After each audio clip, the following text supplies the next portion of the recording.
code combinations that we see. So Clan Blitz, Museum Delfoncino, something that most competitive teams look very fondly upon. There's a lot of avenues of pushing up. We have that block that a lot of players will use a little bit of a trick squid rolling to get up to be able to make these pushes happen. We expect to maybe to see a big bubbler coming out as well. So let's see. I'm going to be taking a look at Henlo to see if that decav is going to come out or if it's going to be the wiper. And it is the wiper, so everything looking copacetic with the exception of Birch, who is on that end zap. Do not bully people. It does not work.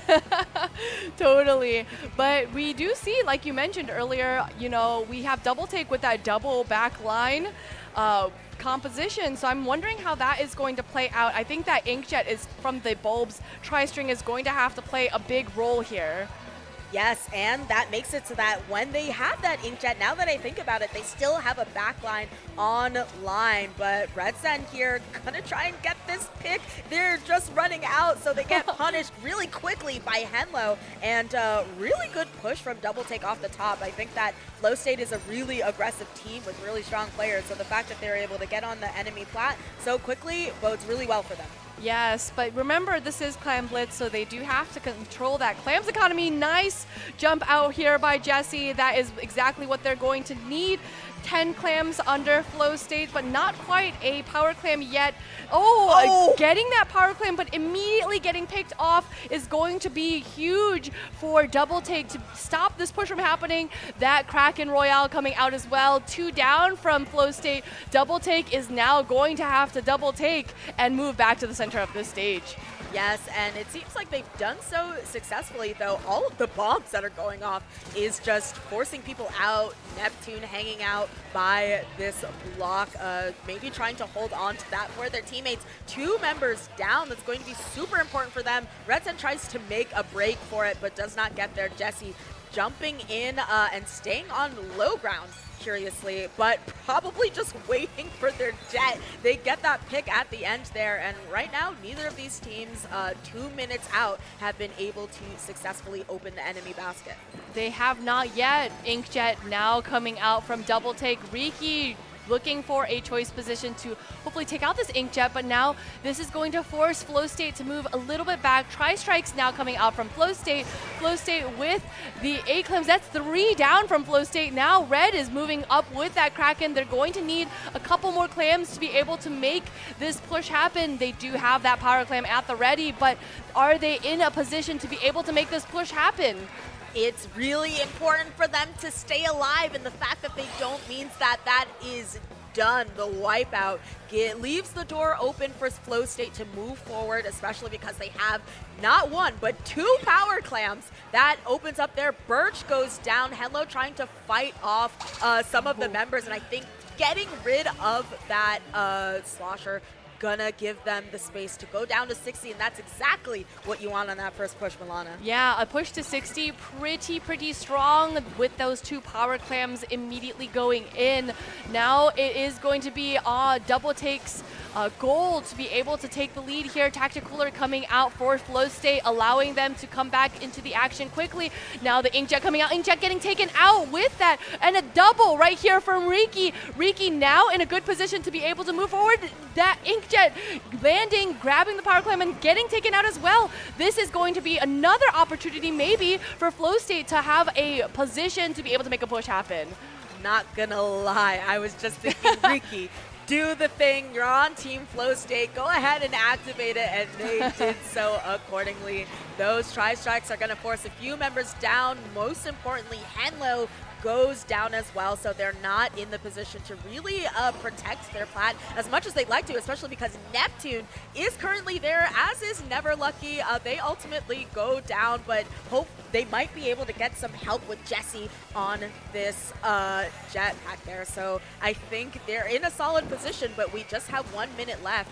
They're going to have to make a break for it at one point. They are, but really they only have 11 clams at the ready, and almost all members of Flow State are still currently up. up, which means that they're going to have to create a little bit more space right here. Red getting called out. Unfortunately, that would have been a great position for the power clam to be jumped to. But now it seems all members are coming back. All members of Double Take are coming back from their spawn, which means that they have 30 seconds to be able to build a power clam and make a push happen.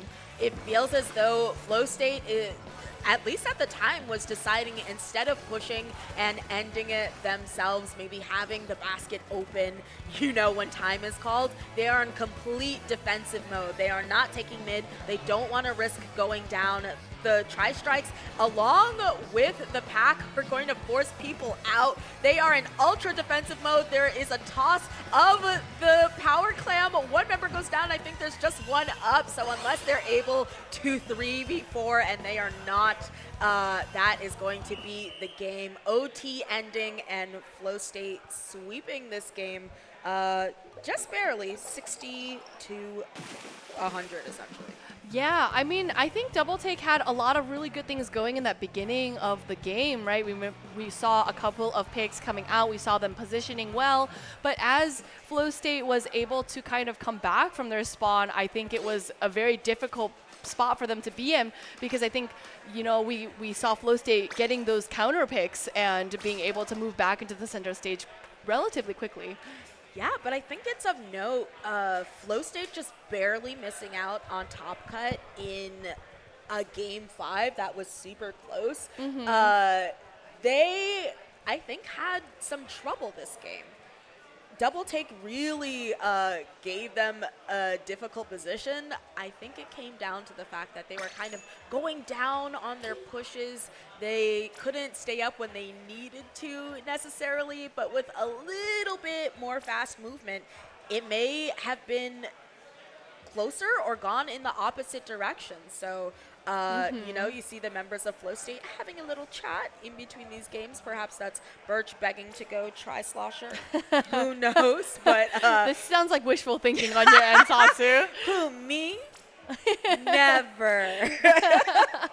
But we'll see what they decide to do on Barnacle and Dime Splat Zones. Yes, we will see Barnacle and Dime Splat Zones. I think what is something notable about this stage is that it honestly is quite easy to, not easy, but if you get locked out of the stage, it becomes very difficult for you to come back. There is just really not that much turf when it comes to your spawn area. So these teams are really going to have to focus on building their specials and moving in together. They're going to have to pick specials that really synergize well with each other. And I think that's something that we're going to be keeping an eye out for here as we get into this game. Yes, indeed. I famously have poo-pooed the fact that this is a legal stage and not a fan, mode. I see.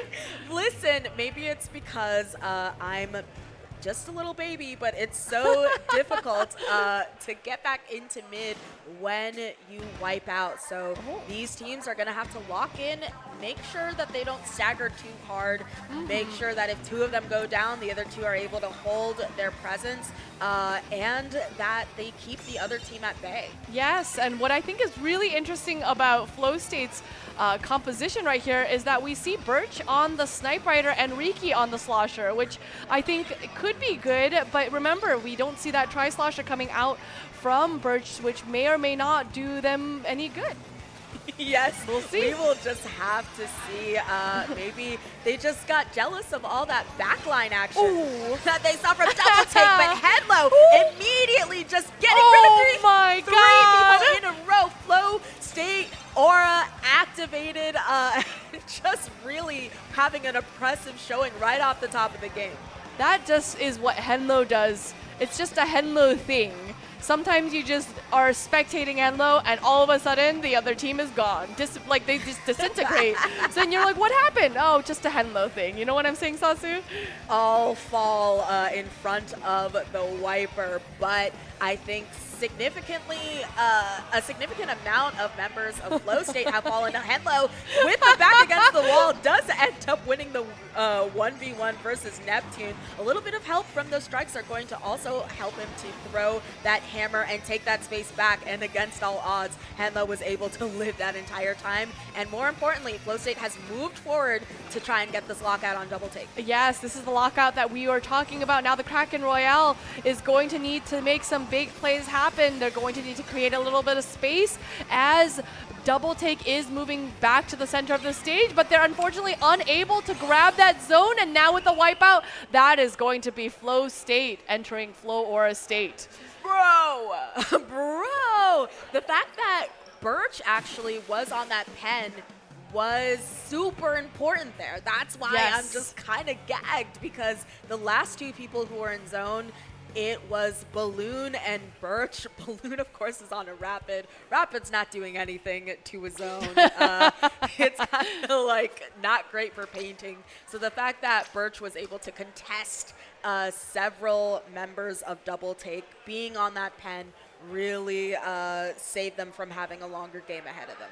Yeah, I think, you know, having that turf output is just incredibly important. And especially as somebody who is playing that tacticooler game, we expect to see most of our tacticooler players playing weapons that are going to be good at turfing, things like the NZAP, things like, you know, we see obviously the Snipe Rider, maybe even the Claws 96 gal. I'm crying Claws Sorry. over Tri-Slosher Nouveau.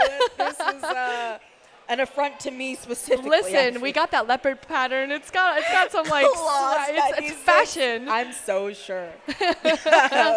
the not frozen, the winter rapid. The winter rapid, yeah. Imagine Birch comes out with the winter rapid, just goes around the nozzle nose. No, let's not do that. Excuse me.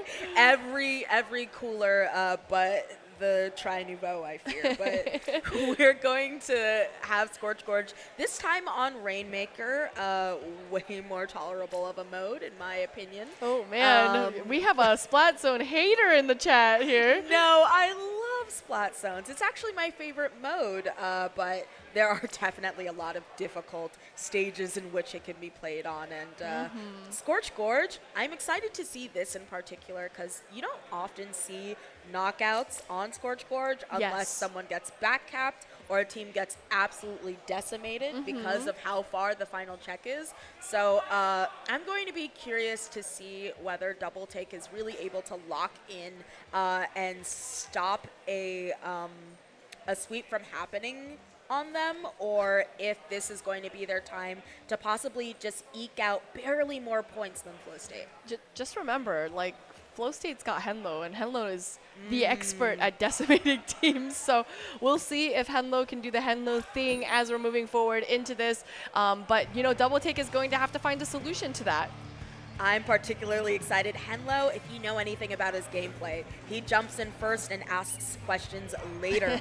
So in a place like Scorch Gorge, where it's critical not to lose space, having a player like a Henlo that says, no, I want to keep this push going, I don't care if I shouldn't be jumping into here, is probably actually going to do really well for Flow State. So we get right into it. We do see the Tri-Slosher Nouveau, but instead it is coming out of Double Take, ironically, and instead Birch right back on that tap. Yeah, but you know what? I think it's been working out for them so far in this redemption set. So, you know, we got to stick with what we're good with. Now, we saw that Henlo does go down. This is going to be an opportunity for Double Take to maybe grab a couple more picks. That Inkjet coming out as well now. And it is going to create a lot of space for the members of Double Take as they grab that Rainmaker and try to move their way in towards that first checkpoint. They are able to move forward, but Special's coming out trying to stall this push from happening. Are they going to be able to make that first checkpoint? And they do. Yes, ultimately, they do get the first checkpoint, but those strikes slowed them down a little bit in doing so. But critically, they pick it right back up. They just run it to try and get those points. They're already down to 32, and it's just been 1 minute. Jesse trying to bully Balloon here while their teammate comes in and cleans that up. They're going for the final check. They just barely get stopped, but 6 is a massive lead to have so early in the game. Oh, and they are not done yet. We have the Kraken Royale. Oh, not quite able to get the dunk, but a push to 1 on this stage is so it's basically a knockout. It's basically a knockout. But that's not to say you can't make a comeback. But this one is going to be a serious uphill battle for Flow State. Speaking of uphill, Balloon on that ramp, this weighing the teammates to try and probably get help with this Jet, but it's not going to come. The Jet gets the pick that they need. 2 members ultimately make that. 3 go down for double take, and Birch really quickly grabbing that, likely not close to Cooler, hoping to get the first checkpoint, and that's going to be huge for them to get this dunk, because it means that they're already on their way to seeing if they can get this knockout and finishing up the set. Yes, they do, but remember, it is still an uphill battle even after this first checkpoint. Henlo now returning back to the action with that Ultra Stamp, getting a nice splat with that Rainmaker shield, now using the shield and getting a double! Gosh! This is going to be huge for Flow State. Henlo's just doing Henlo things. Riki trying to stay safe with that Rainmaker, getting a nice pick right here as well. Can they get a second? They're playing very, very carefully here. They do have to make sure that basically they're going to have to get a wipeout in order to move this Rainmaker towards that last checkpoint. Are they going to be able to do it? Absolutely. There are so many fights you have to take in order to get that final check, which is why knockouts are so rare. You see that they got to 1, and at that point, it was done. So Jesse coming back from that Jet is going to ultimately go down to Birch, but I think what they need to do is keep this presence, but several of them, 3 of them go down in that pop. So Henlo going to try and clear the way with that hammer, and they do it. They get 3 of the members down. Birch just getting out of dodge. That is a delayed wipe, and double take have saved themselves from certain destruction, I guess? Doom? Doom! Loss. Certain loss. No, I mean, look at the score, right, Sasu? We have 13-1. If double take did not make that push to 1, there is so much uncertainty in how this game will play out. With just a little over a minute left, Flow State is really going to have to work together to make this knockout happen. But like you mentioned, knockouts on Scorch Gorge, Rainmaker, just not super common. So it really is going to come down to the wire here. That's why you saw when Flow State were making their push, they were playing so careful. They could have just been aggressive and tried to get their picks, but they were stalling it out because they knew they may not get another chance like this. So it was important that they kept their presence where it was. But you see, they're all the way to square one. They're in mid, and even if they get the picks that they need, Red Sen, for example, not able to get out of there, falling victim to Ricky here and getting splatted. It's just so difficult. Even 152, as we saw, can be enough to stop you guys from getting the knockout. So they are in prime position. Birch is ready to run it, but they have all the members of Double Take to take down first. Yeah, Henlo using that hammer, trying to get a little bit of space for Birch to move forward, but not really quite utilizing it in a way that is useful. There's 3 down on that. A wipeout. Is that going to be enough for them to get the knockout? But they lose the Rainmaker. They're going to have to pop this and grab it immediately. Now we head into overtime for that overtime clock. Henlo holding on. Now with Henlo holding on to that Rainmaker, they do not have the Ultra Stamp to move past this ramp right here. Henlo being pushed back by the Kraken Royale. Now the Kraken Royale moving back as well. Sasu is really coming down to the wire here. Yes, there's only so much time that can be on that Rainmaker. You can see it there. Henlo playing careful, but ultimately gets flanked out. And, you know, this is why you don't really see knockouts on Scorch Gorge. And like we kind of previewed with them, Scorch Gorge Rainmaker was the perfect thing for them to defend with. That is going to be the first win in the pocket for Double Take.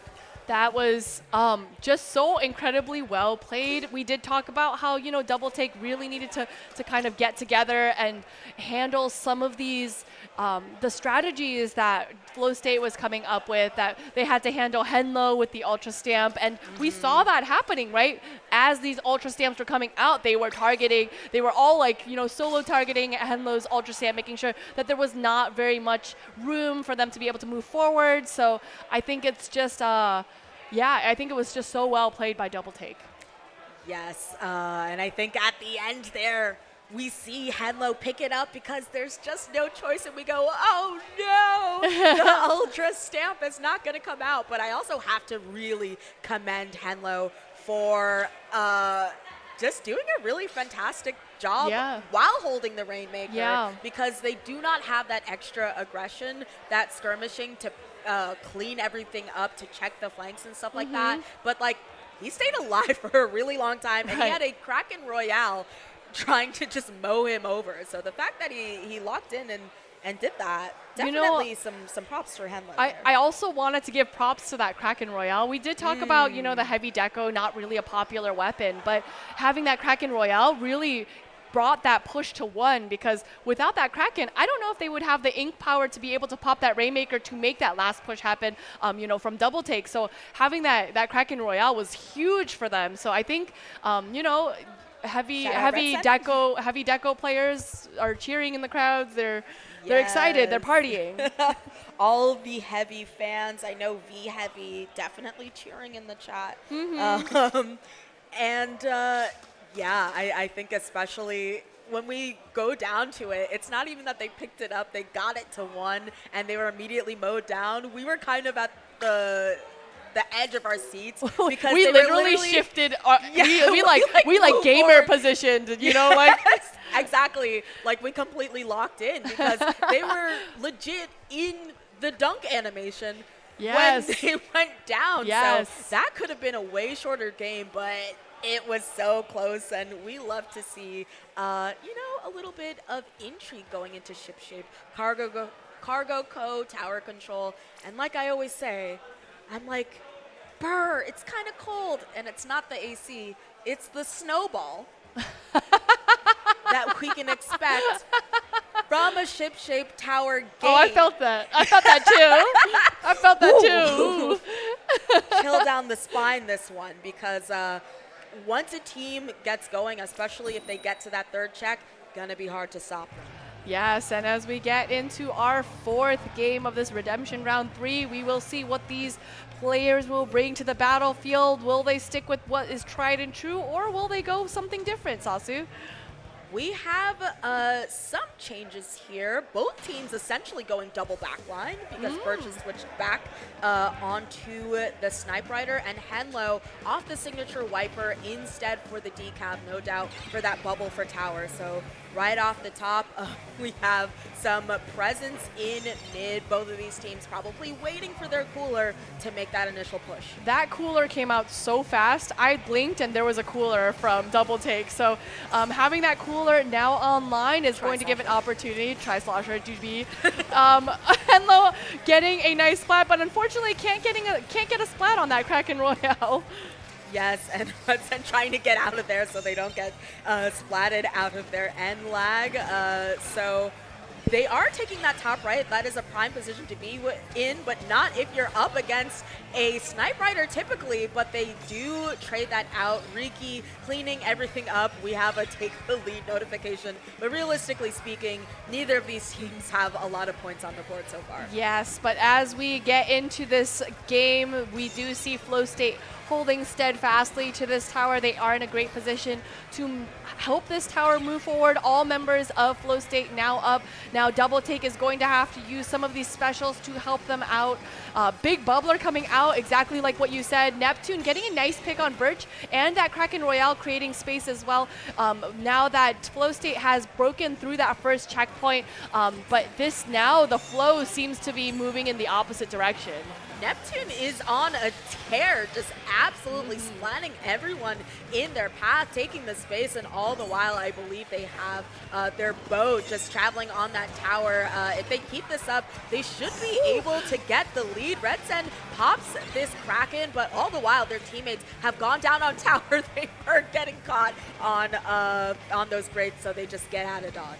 Yeah, but I think it was like they saw red. They saw Henlo. It's like, nope, that's the guy that's going down. So, but like you said, it really is. We have to kind of keep an eye on the rest of the team. Now Flow State is able to take the tower again. Henlo putting themselves in a position to hopefully get a splat here. Are they able to? The Big Bubbler coming out as well. They do get one, but they are in a position to divert the attention of Double Take. They do get a second right here. Riki getting a splat on the Inkjet and a second. Are they able to get a third here? They are kind of in a position position to, again, divert the attention from the tower. And like you said, it is a snowball. Now we are at 5 points left, but now a Kraken Royale falling on top of the tower is going to force Flow State back into the center of the stage.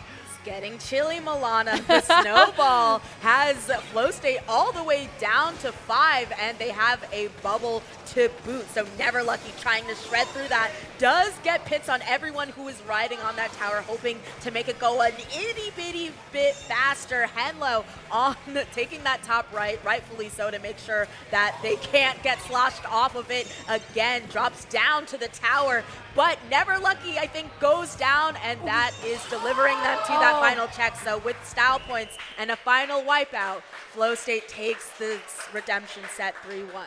They do, and you know, I think it is a relief to them, I'm sure, that they were able to win out this set as they move forward in this tournament, having been knocked down into the redemption bracket from yesterday's really intense game. So I think it is a good sign for them as they continue forward in this tournament. Absolutely.